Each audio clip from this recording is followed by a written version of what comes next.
le parcours qu'on a décidé de faire, bien entendu, ça a été avec... quand on a décidé d'acheter la terre, on a essayé de trouver une vocation. Puis c'est comme ça qu'on est venu à faire une brasserie. On a fait le gîte, on a parti le gîte. Après ça, on a décidé de faire la brasserie pour justement exploiter notre terre. Ça a commencé avec mon frère qui s'est mis à s'intéresser un petit peu à ça là, quand il était au cégep. Puis je dirais que c'est vraiment, en force d'en parler avec mon père, là, il a su que mon père en faisait quand il était plus jeune aussi. Puis ils se sont mis d'en parler beaucoup. C'était un intérêt commun un peu qu'il y avait. Donc Gilbert s'est mis à développer des recettes tranquillement, pas vite, s'intéresser beaucoup à l'aspect microbiologique. Donc il lisait beaucoup des livres. Puis il brassait sa bière toute la journée. Puis mon père il venait de l'aider dans tout le processus. Qu'est-ce qui a fait qu'on s'est lancé dans la fabrication sérieuse de bière? C'est qu'on voyait qu'il y avait un certain essor de microbrasserie au Québec. Puis en fait, ce qu'on voyait, c'est qu'il n'y avait pas de brasserie dans la région de la Beauce. Donc nous, ce qu'on s'est dit, c'est qu'il faudrait peut-être partir une microbrasserie parce que justement, ça s'en vient de plus en plus populaire. Puis le monde de la Beauce, à un moment donné, vont se dire il n'y a pas de microbrasserie dans mon coin de pays. Donc on voulait faire quelque chose de régional là, à la base. J'ai choisi d'aller étudier en Allemagne. En fait, moi, c'est certain que je voulais aller chercher une formation professionnelle versus le brassage de bière. Ce qui m'a fait choisir l'Allemagne versus la Belgique ou l'Angleterre, c'est vraiment que l'Allemagne, c'était eux autres qui avaient la philosophie, si on veut, de brassage qui concordait le plus avec le type de produit que je voulais créer. Le but de ma formation, moi, c'était vraiment d'aller me perfectionner, si on veut, partir justement des connaissances de toute la matière première au produit fini, en fait. Dès le début, mon rôle dans l'entreprise a été de voir quelle image qu'on voulait projeter. Qu'est-ce qu'on voulait que les gens retiennent de Frampton Brass? Alors, mon rôle était de suivre les dossiers concernant le branding, la publicité, les communications, les événements.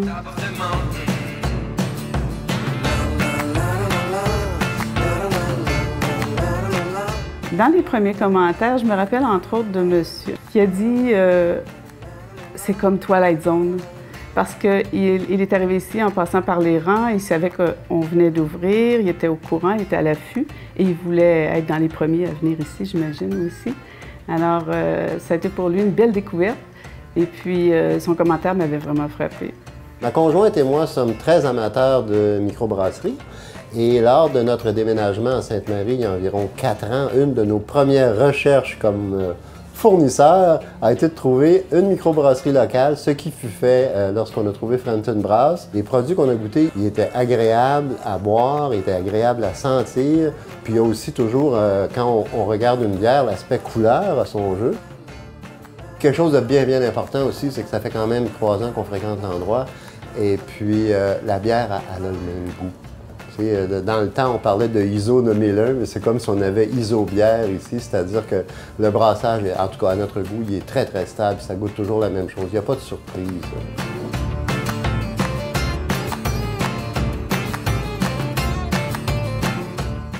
Quand on parle d'ingrédients pour faire la bière, on a 3 ingrédients principaux qui est l'eau, l'orge puis le houblon. Ça fait qu'ici, c'est l'orge qu'on cultive, puis c'est le produit qu'on va utiliser le plus quand on parle de céréales. Mais dans une bière, c'est l'eau qui est vraiment importante dans la fabrication de la bière. Puis en étant sur une terre agricole, on a un puits de surface, puis on a une qualité d'eau qui est quand même très exceptionnelle. Puis c'est ce qui fait qu'on est capable de faire des bonnes bières, c'est l'alimentation en eau qui est la plus importante. Il existe plusieurs procédés pour la fabrication de la bière quand on parle du brassage. Il y a des méthodes dites par infusion simple, il y a des méthodes dites par infusion multipalier, puis il y a la méthode par décoction qu'on appelle. Nous ici, une petite particularité, c'est certaines de nos bières, comme la Sœur de Léry, la Nuit d'automne, la Hopfenweiss, sont brassées par décoction. Là, ça a un effet différent que juste mélanger le grain avec l'eau chaude puis le laisser infuser. C'est qu'on va aller chercher, dans le fond, en faisant bouillir le grain avec l'eau, on va aller chercher une saveur plus intéressante de céréales. Donc, ça fait une bière plus riche un peu. Ça se fait en Allemagne beaucoup, en République tchèque. Mais ici, au Québec, on était vraiment la seule qui brassait des produits réguliers là, par décoction.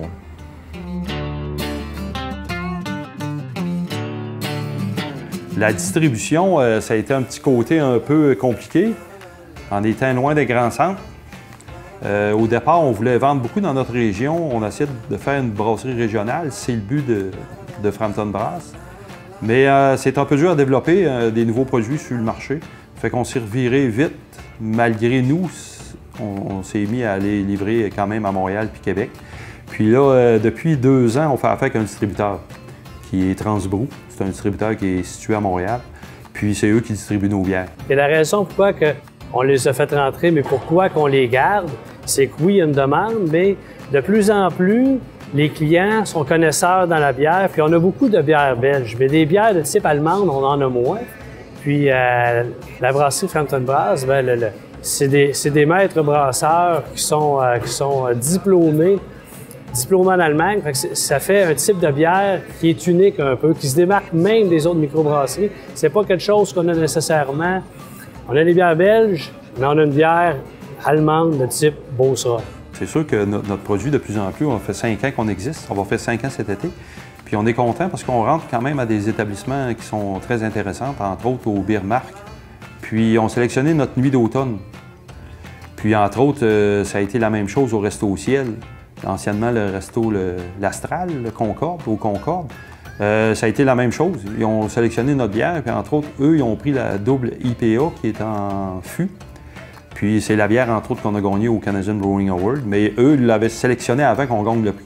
Ça fait presque 2 ans qu'on est sur les lignes de fût, entre autres dans ces établissements-là, qu'on est quand même fiers.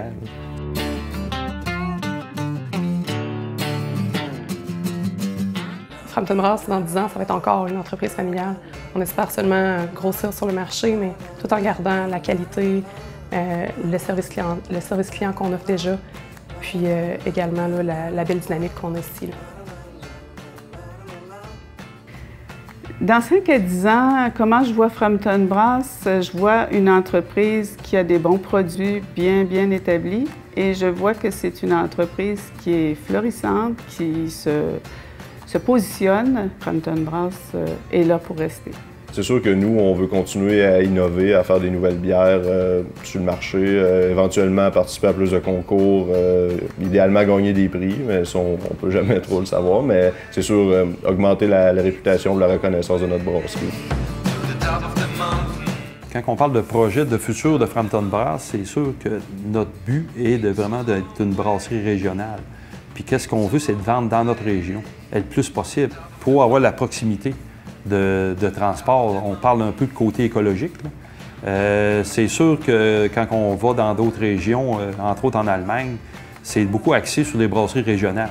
Fait que quand quelqu'un visite une région, va justement aussi découvrir des produits qui font partie de la région. On leur souhaite que ça continue et vu qu'on est quand même dans un monde où l'économie, il faut que ça bouge, on leur souhaite de prendre beaucoup d'expansion. Mon souhait est simple. Environ quelques semaines, je suis allé à Montréal dans un restaurant, j'ai demandé à la serveuse qu'elle me suggère une bonne bière. Elle m'a dit « Connais-tu ça, la bière de la brasserie Frampton Brass? » Puis j'ai dit « Madame, je suis un Beauceron. » Ça m'a rendu assez fier qu'on me suggère une bière de la Beauce à Montréal. Fait que longue vie, santé. Alléluia!